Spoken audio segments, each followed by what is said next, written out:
On July 11, 2004, sometime after 8:30 p.m., a 16-year-old girl sat alone inside her father's home on Greenwood Loop Road in Brick Township, New Jersey. It was summer at the Jersey Shore.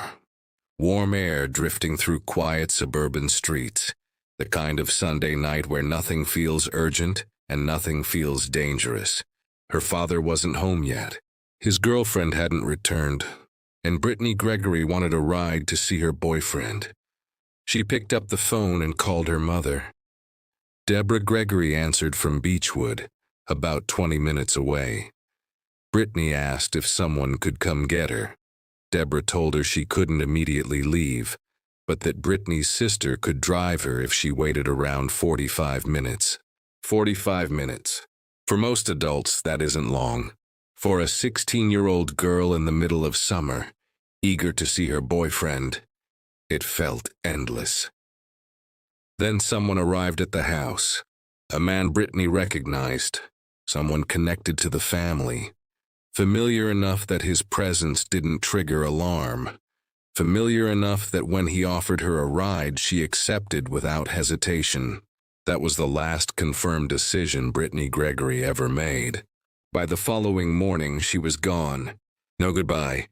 No witness seeing her step out of a vehicle. Just a 16-year-old girl who vanished after climbing into a car with someone she believed she could trust. 16 days later, bloodhounds would lead investigators into a wooded corridor beneath power lines, off Ridge Avenue in Lakewood, New Jersey. There, buried in a shallow grave beneath the summer soil, search teams found her body.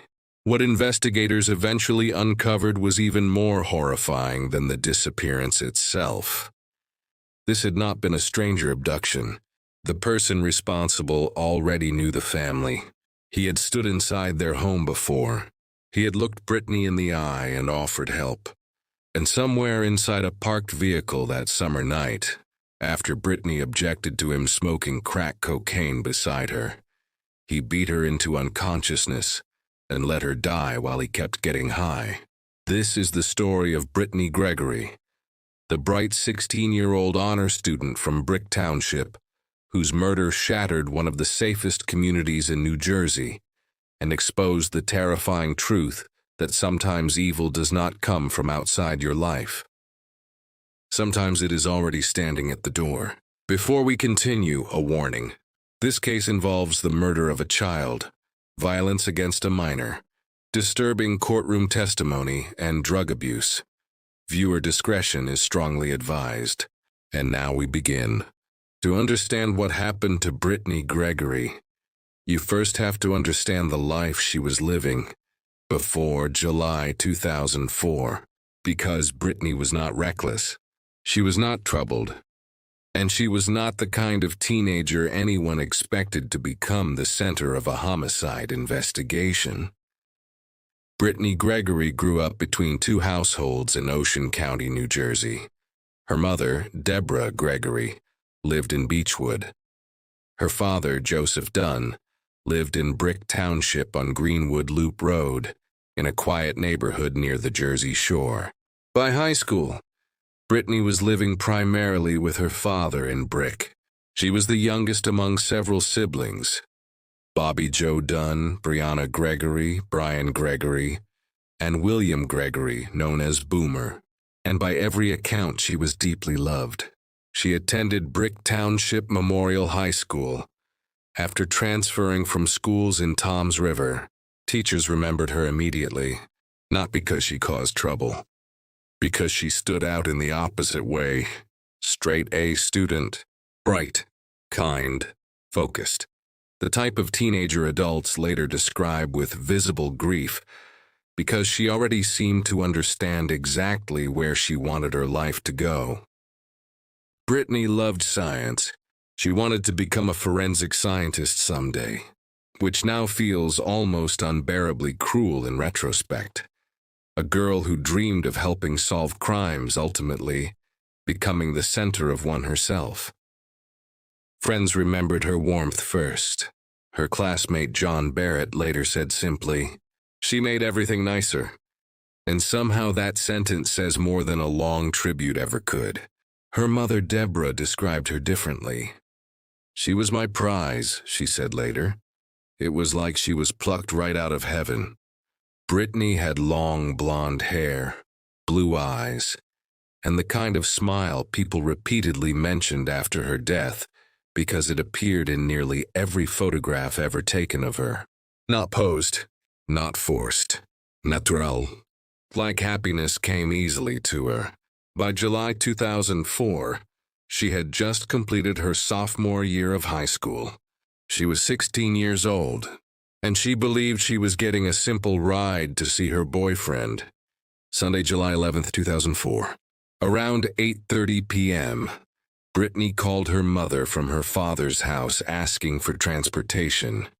At roughly the same time, a man named Jack Fuller Jr. arrived at the residence looking for Joseph Dunn. Fuller was 38 years old. He lived in Howell Township, roughly a mile and a half away. He and Joseph Dunn had known each other for years. And this matters, because cases like this force people to confront an uncomfortable truth. Familiarity is not safety.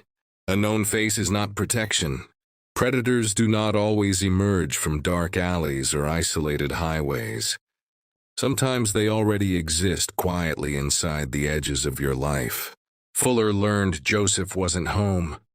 Brittney was there alone, and when the conversation turned to her needing a ride, Fuller offered to take her himself. She accepted. That was the last confirmed moment Brittney Gregory was seen alive. Later that night, Joseph Dunn's girlfriend returned home and realized Brittney was gone. At first, nobody panicked immediately. Teenagers stayed out late, plans changed. But then calls went unanswered. Morning came. Still nothing. And slowly, the terrible realization settled over the family. Something was wrong. Very wrong. On July 12, 2004, Brittney Gregory was officially reported missing. What followed became one of the largest missing person searches Ocean County had seen in years. Brick Township police coordinated extensive searches alongside officers from Ocean and Monmouth counties. Helicopters swept wooded terrain. Bloodhounds tracked scent trails through swampy areas. Flyers carrying Brittney's face appeared throughout the region. Volunteers searched roadsides, fields, and neighborhoods for any sign of the 16-year-old girl who had seemingly vanished into thin air. And underneath all of it was a growing fear spreading through Brick Township. Because Brick had long prided itself on safety, families moved there because it felt secure, predictable, suburban, the kind of place where people believed children could still grow up, protected from the worst parts of the world. Then a 16-year-old girl disappeared after accepting a ride from someone connected to her family. And suddenly that illusion cracked. Investigators focused quickly on Jack Fuller Jr. Not publicly at first, but behind the scenes the case against him was already building. He initially denied involvement, denied seeing Brittney after giving her a ride, denied knowing what happened to her. But investigators had something extraordinarily disturbing. A confidential informant had secretly recorded Fuller speaking about burial depth. Not hypothetically, not abstractly, specifically. On the tape, Fuller casually asked whether burying a body 4 feet underground would be deep enough to stop animals from digging it up. The conversation chilled investigators immediately because of how ordinary Fuller sounded while discussing something monstrous. No panic, no emotion, just practical curiosity. As though he were discussing yard work instead of human remains. And on that same recording, Fuller referenced Thomas Long, the friend who had seen Brittney inside Fuller's car that night, in a way investigators interpreted as threatening. Fuller implied Long might need to be taken out because he could place Brittney alive with him. That recording changed the emotional gravity of the entire investigation, because it suggested two horrifying things simultaneously. First, that Britney was likely already dead, and second, that Fuller believed he had hidden her well enough that nobody would ever find her. Then came Thomas Long's statement. Long told investigators that on the night Britney disappeared, Fuller had given him a ride home, and Britney had been inside the vehicle. Long said that after he exited the car, Britney moved from the back seat into the front passenger seat beside Fuller. Then the vehicle drove away. That statement placed Britney alive in Fuller's car after other witnesses had last seen her, and it tightened the investigation dramatically. On July 18, 2004, exactly 1 week after Britney vanished, authorities arrested Jack Fuller Jr. and charged him with murder, even though they still had not found her body. It was an unusual move, a risky move, and it revealed how strongly investigators already believed they understood what had happened. Fuller was booked into Ocean County Jail on $1 million bail. The next day, July 19th, he appeared in court wearing a red jail jumpsuit, while Britney's family packed the courtroom gallery. Her mother, Deborah, sat only rows away from the man investigators now believed had killed her daughter. And the emotional devastation of those hearings was impossible to miss. Deborah later described something that continued haunting her afterward. Before Fuller was arrested, before she understood investigators suspected him, he had actually ridden in the back seat of her car during the search efforts. He had comforted her, hugged her, pretended to care. "If I had known then," she later said, "he wouldn't have made it to the courthouse." Outside the courtroom, Deborah Gregory stood before reporters emotionally shattered. "I want her back," she said, "just give her to me." And there is something uniquely heartbreaking about hearing a parent speak that way before a body is found, because hope and dread exist together.